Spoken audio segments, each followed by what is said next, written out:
Estamos felizes de estar aqui na igreja. Hoje é a segunda sessão da Semana de Oração de Jovens e é uma bênção e seguramente vai ser uma bênção ao longo da semana nós podermos estar aqui de uma forma especial, falar diretamente para jovens, de uma forma frontal, indo às necessidades daquilo que é necessário falar. E é esta também a minha postura em relação à pregação da mensagem, irmos diretos ao ponto, sem rodeios, falar de forma frontal e aquilo que os jovens precisam de ouvir neste momento. E esta é uma semana que é precisamente para os jovens. Qual é que é o tema da Semana de Oração de 2025? Quem é que se recorda do que falamos ontem? Qual é que é o livro que nós estamos a estudar? Eclesiastes. Estamos a falar também do autor Salomão e vamos abordar um tema que é muito subjetivo, que são os nadas desta vida. E vamos ver que há alguns nadas que são tão descabidos de teor e de conteúdo que podem até prejudicar a nossa vida espiritual e a nossa vida pessoal também. Ontem nós falamos de Salomão, falamos que era o autor do livro de Eclesiastes. Alguns de vocês disseram que Salomão era filho do Goat. Quem é que se recorda? Filho do Goat, rei do momento. Estou a citar aquilo que se passou aqui ontem. Quem esteve ontem sabe o que nós estamos a falar. Foi rei de Israel, escreveu alguns livros da Bíblia, Provérbios, mais Cantares e o próprio livro de Eclesiastes. Portanto, falamos de alguém que era possivelmente músico, era letrista, vimos que era alguém rico, poderoso, influente. Inicialmente as coisas correram bem, porque ele pede sabedoria a Deus e Deus dá-lhe sabedoria. E é o próprio Deus que diz que não haveria mais ninguém no futuro que fosse tão sábio como Salomão. Depois percebemos que ele também constrói um templo, o Templo de Jerusalém, que ficou conhecido como o Templo de Salomão. Muito bem. Só que depois a sua vida teve um revés e ele afastou-se de Deus. Dissemos ontem que ele teve 700 mulheres ou esposas, mais 300 concubinas, caiu na idolatria, adorava deuses pagãos e tornou-se uma pessoa orgulhosa e vaidosa. Depois nós dissemos que se Salomão vivesse na atualidade, ele possivelmente seria alguém com muitos seguidores nas redes sociais, alguém que teria muitos rendimentos por patrocínios e por colaborações e parcerias e reels com grandes visualizações. Possivelmente seria o artista com mais concertos e a agenda cheia, com concertos muito cheios. E então vemos que, como acontece com muitos famosos, e é normal que aconteça infelizmente, chega a um certo período da sua vida e parece que nada faz sentido. Alguns caem em depressão, uns sentem vazio espiritual e Salomão sentiu o vazio espiritual. Só que ele, no final da sua vida, arrepende-se, volta para Deus, escreve o livro de Eclesiastes, que quer dizer pregador, Kohelet, em hebraico, e ele escreve o livro de Eclesiastes e começa com um dilema existencial. Todo o livro de Eclesiastes acaba por ser uma ode aos dilemas existenciais desta vida. Depois vocês fizeram ontem uma versão bastante própria, bastante adaptada, de Eclesiastes 1, versículos 1 a 11. Eu vou citar algumas coisas que vocês escreveram, que foi bastante interessante. Para aqueles que não estiveram aqui ontem, eles fizeram e adaptaram e recriaram o texto de Eclesiastes para uma linguagem moderna com exemplos atuais. Filho do Goat, rei do movimento, o rei do momento, tudo é inútil, nada é novidade, vivemos num mundo Ctrl-C, Ctrl-V. Hashtag fé no pai, fé original, hype, green e TBT.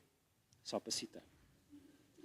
Outros disseram que tudo é efêmero, ou efêmero, Todos os dias é vir ao disco e toca o mesmo. A vida, isto já foi outra versão, a vida é um loop infinito, tantas fotos publicadas, tantos eventos, tantos followers, tantas relações, para quê? Likes vêm, likes vão, ganha-se dinheiro, perde-se dinheiro, sunrise, sunset, e eu continuo no mesmo lugar. Hashtag reflitam. Parecia hip-hop tuga. E sabem que isto é muito interessante o que fizeram ontem. Porque vocês respeitaram aquilo que Salomão queria dizer com os versículos que vocês analisaram e que nós também analisamos ontem. A vida para Salomão era realmente um loop infinito. Chegava a um certo ponto, voltava para trás e segue sempre o mesmo processo. Era uma eterna mesmice. Para ele era tudo vaidade de vaidades, tudo é vaidade. E nós percebemos ontem que não se está a falar de orgulho e de moda e de vaidade de moda. Está-se a falar de coisas vãs, de coisas que são efêmeras, que são fúteis, que são vapor. E nós vimos que a palavrinha para esta vaidade era Avel, ou Evel, na sua raiz, que quer dizer vapor. E é por isso, que vocês se riram ontem, que Abel tem o nome de Abel, porque a sua vida foi um vapor, foi um ápice. Portanto, para Salomão, tudo é coisas vãs. A vida é uma soma de coisas vãs. Tudo são coisas vãs. E é curioso que a busca por sabedoria, o trabalho, como fazia Salomão, os prazeres e conquistas, não preenche este vazio existencial. Os nadas desta vida. E os nadas desta vida só podem ser preenchidos se Deus for o centro das nossas vidas. Tudo aquilo que nós possamos fazer, conquistar nesta vida, sem Deus, não tem qualquer sentido. Ontem não tivemos tempo, mas havia 3 aspectos importantes para que a nossa vida pudesse fazer sentido. E os nossos nadas pudessem ser tudos. Primeiro de tudo, é darmos significado àquilo que nós fazemos. E àquilo que nós somos. Nós, como cristãos, acreditamos que nós não somos frutos do acaso, não somos criaturas soltas sem um Criador e, portanto, nós estamos aqui porque a nossa vida tem significado. Somos filhos de Deus e é Cristo que deve dar significado realmente às nossas vidas. Um segundo aspecto, um segundo elemento para dar sentido à nossa vida é o foco. Não basta para nós viver ou sobreviver. Como cristãos, nós temos um propósito e uma missão. E essa missão é levar Jesus, aquele que nós amamos, aquele que nós acreditamos, aquele que nós consideramos que é o nosso Salvador, às pessoas que estão ao nosso redor. Este é o nosso foco. E o terceiro elemento tem a ver com a coerência. Nós falamos de nadas existenciais, mas a nós não nos serve de nada substituir nadas com nadas.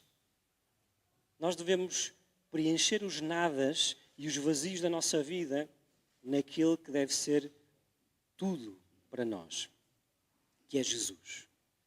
Se respeitarmos estes 3 elementos, a nossa vida vai fazer sentido.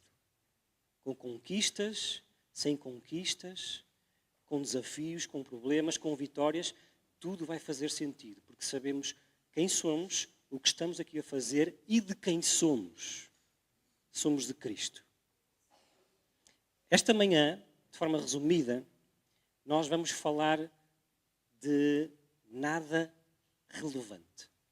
Vamos falar das coisas que às vezes nós pensamos que são interessantes, que são importantes, mas se analisarmos friamente, são coisas irrelevantes.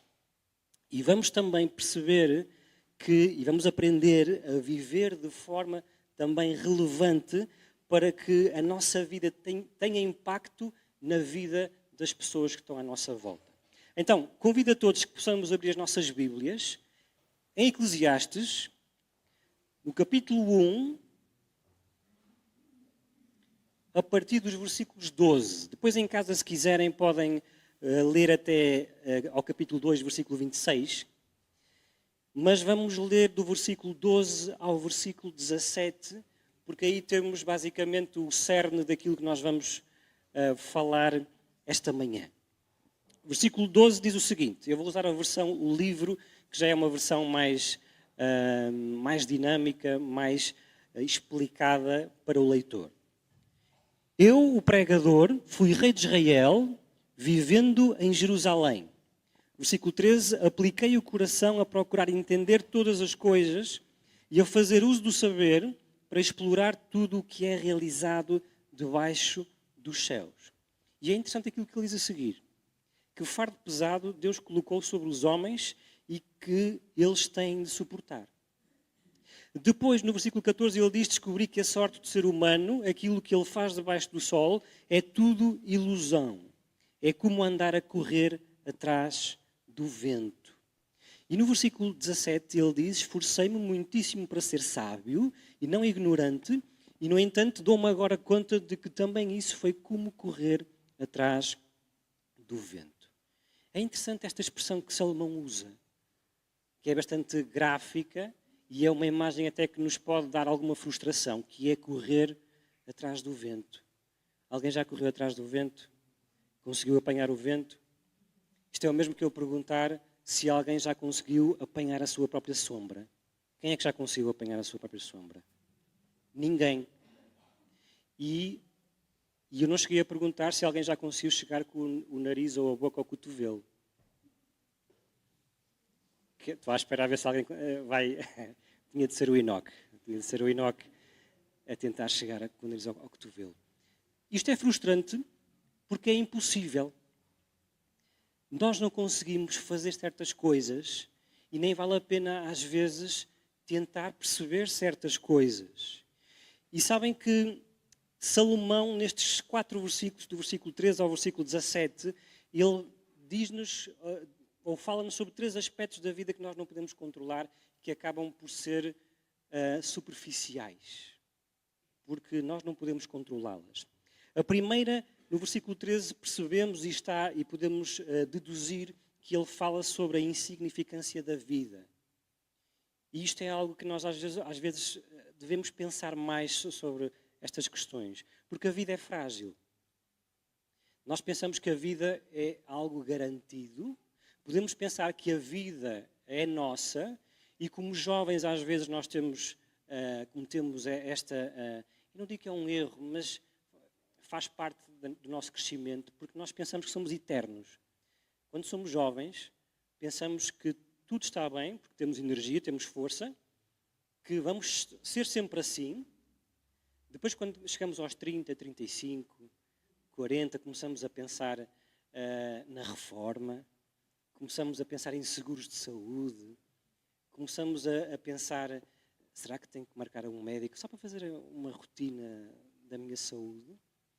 Mas enquanto somos jovens, somos eternos. Conduzimos a 150 na autoestrada, ou mais. Há quem diga só. Não é? A vida é frágil. E Salomão fala sobre estas coisas. Nós não podemos controlar esta questão da vida, porque a vida é um dom de Deus. E é algo que como jovens também devemos aprender a dar valor à vida. À nossa vida e à vida dos outros. E aqui chegamos a outros conceitos, que é a questão do respeito. Que é a questão de olhar para o outro com a sua dignidade de ser humano. Olhar para o outro como Jesus também olhava para os demais. E é por isso que metade da lei de Deus e do seu caráter é amarmos o nosso próximo. Estarmos atentos ao direito à vida, à nossa e à vida também do outro. Nos versículos 14 e 15, vemos também que Salomão fala sobre outra questão, que é a questão do tempo, porque muitas das vezes pensamos que podemos controlar o tempo. Fazemos planos a curto prazo, fazemos planos a médio prazo, a longo prazo, temos a nossa lista de tarefas para o dia, temos também os nossos calendários e se a Terra não girar sobre si e se a Terra não girar à volta do Sol, não podemos gerir sequer o nosso tempo. O tempo é algo que nós não podemos controlar. E Salomão falava destas coisas que frustram. É como correr atrás do vento, é como tentar chegar com o nariz ao cotovelo. É impossível controlar. E ele divaga sobre estes dilemas existenciais. Não sei se já pensaram, isto no que toca a não controlar certas coisas. Nós não podemos realmente controlar a nossa segurança. Porque imaginem que Deus queira que não aconteça, mas a Terra geme por causa do pecado. Imaginemos, como tem acontecido ultimamente, pequenos terremotos de escala de 5.2, 4.9. Se acontece um terremoto, onde é que nós gostaríamos de estar nesse momento? Não na Terra, pelo menos já nada de avião, pelo menos quando está a acontecer o terremoto. Se estamos no avião e acontece alguma coisa, onde é que nós gostaríamos de estar? Na Terra. E se eu vos dissesse, eu não quero aqui causar nenhum problema existencial, mas e se eu vos dissesse que a Terra está suspensa a algures no universo e nunca caiu, mas pode cair? Nós não estamos seguros em lado nenhum, basicamente. Nós não podemos controlar nada, nem a vida, nem o tempo, e também não podemos controlar outro aspecto que Salomão foca no versículo 17, que é a questão da sabedoria, a questão do conhecimento. O nosso conhecimento está limitado àquilo que nos ensinaram, à nossa socialização. Aquilo que sabemos está também associado às oportunidades que tivemos e ao contexto em que nascemos. Para não falar também de que o nosso contexto de pecado limita-nos ao nível cognitivo. E por mais que nós tentemos estudar e saber mais, vamos ser sempre limitados também ao nível de conhecimento. E Salomão fala destas coisas e diz que estas coisas são superficiais. Nos dias de hoje, se quiséssemos falar de questões superficiais, falaríamos certamente da imagem ou da aparência que nós queremos passar aos outros. Falaríamos de roupa. Quantos de nós também ficamos às vezes preocupados com a roupa que havemos de vestir? O próprio Jesus fala sobre isto. Escolhemos as marcas, um certo tipo de marca que nos possa dar um estatuto social. Ténis de marca, nós no Norte dizemos sapatilhas. Posso-vos dizer que quando eu era criança, mais ou menos 9, 10 anos, havia a moda de ter umas sapatilhas específicas, uns ténis específicos. Só que, não era All-Star, eram outros, e aposto que vão ter pena de mim. Estava na moda as Nikes, não é? E como eu não sabia, não é? Os meus pais nunca me deram a oportunidade de ter ténis de marca ou sapatilhas de marca, mas eu vi os meus colegas todos com umas sapatilhas que eu pensava que eram da Nike. Mas não eram da Nike, eram da Nike, escrito N-A-I-K-I, que é como se pronuncia em inglês, Nike. E eu ansiava ter umas Nike. Só que eu não sabia que Nike era a imitação das Nike.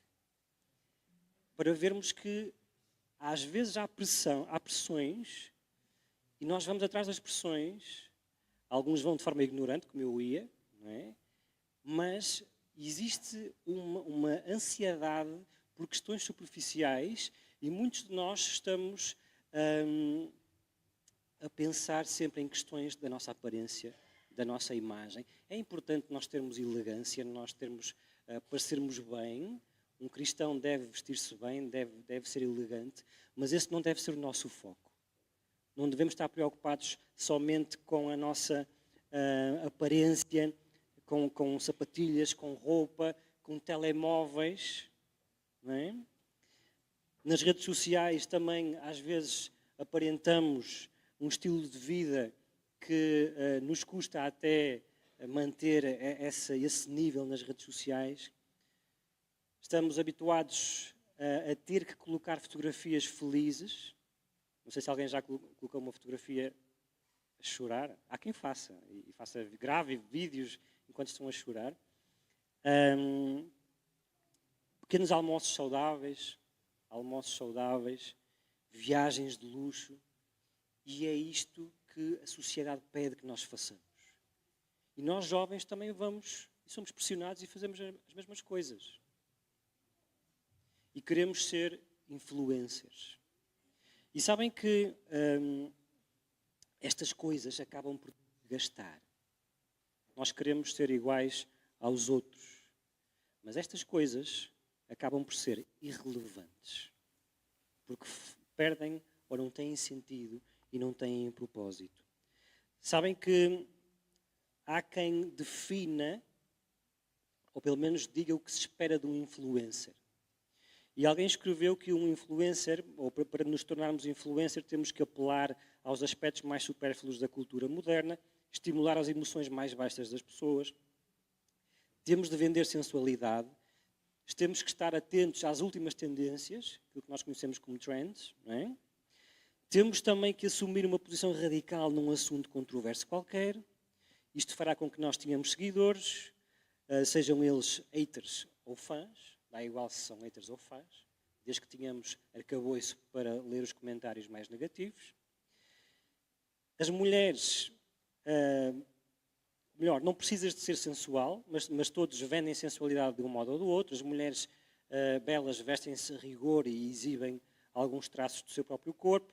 Homens atraentes tiram a roupa e dançam, foi aquilo que disseram.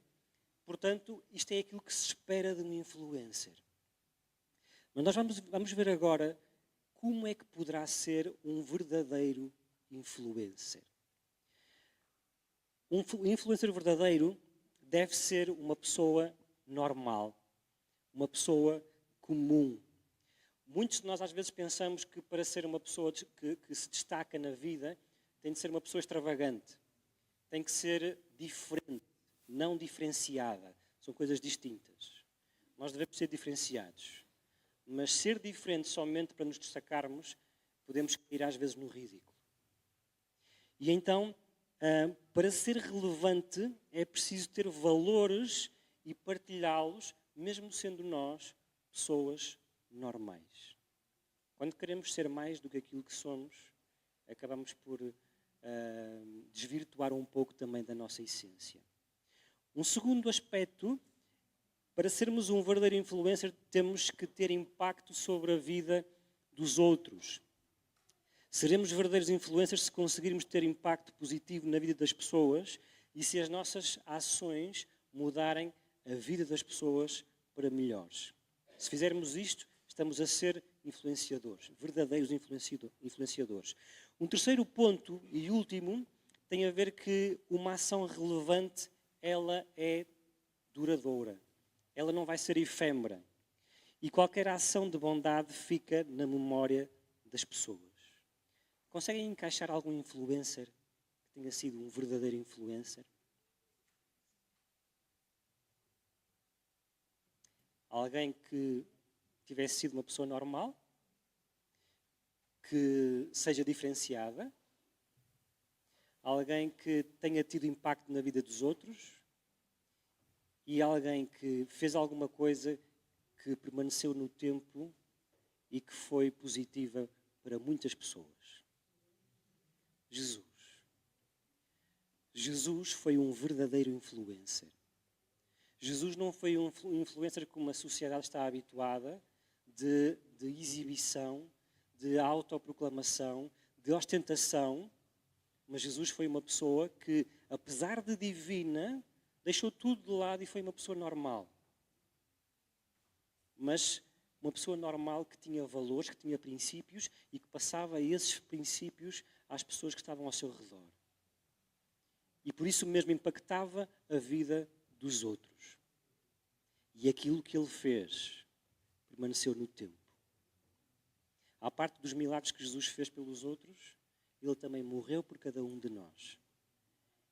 E isso permanece no tempo. E é por isso que nós estamos aqui. E temos a oportunidade de adorá-lo e temos a oportunidade de que, se quisermos, porque a salvação está garantida do lado de Deus. Os únicos que podem impedir que nós sejamos salvos somos nós, não é Deus. Deus já fez tudo. E através da morte de Jesus na cruz, nós podemos também viver uma vida eterna com Ele. Temos duas opções. Ou podemos correr atrás do vento, buscar coisas irrelevantes para a nossa vida, tentar chegar com o nariz ao cotovelo, ou podemos almejar ser verdadeiros influencers como Jesus foi.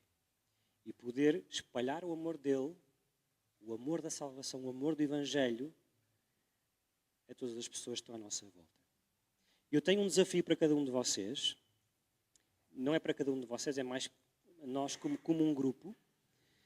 A minha ideia é que pudéssemos fazer agora em direto, mas possivelmente não será a melhor forma. Quero que ao longo do dia de hoje os jovens de Cascais possam gravar um vídeo, um reel, em que vão ser influencers como Jesus foi e vão gravar João 3,16. Cada um diz, por exemplo, porque Deus amou o mundo, e o outro diz, de tal maneira, vão gravar isso com um telemóvel e vão subir às redes sociais. Para que sejamos verdadeiros influencers e que a nossa mensagem possa impactar a vida dos outros e que a nossa mensagem também possa permanecer nas redes sociais para que mais pessoas possam também ser alcançadas pelo amor de Deus, um amor que se vive também aqui na Igreja de Cascais e nos jovens desta igreja. Que Deus vos abençoe e marcamos encontro amanhã.